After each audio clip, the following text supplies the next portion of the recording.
It is the only chick that they will have in 2 years. As a chick grows, so does its appetite. So one parent has to leave to find food before the other returns. The Antarctic is the windiest continent. Winds now regularly reach 70 miles an hour.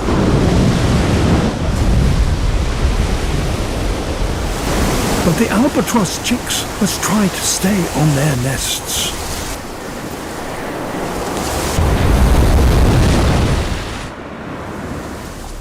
Surviving the storm is one thing,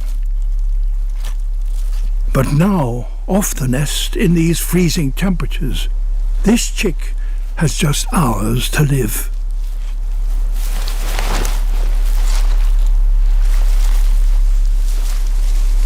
The brutal conditions have taken their toll. Some chicks have already succumbed to exposure. More parents are returning to the colony.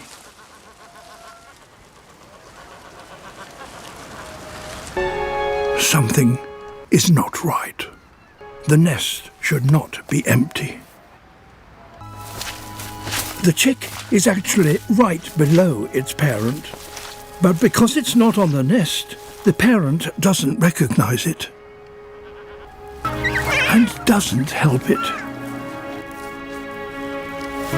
Strangely perhaps, these albatross do not recognize their chicks by sight, sound, or smell.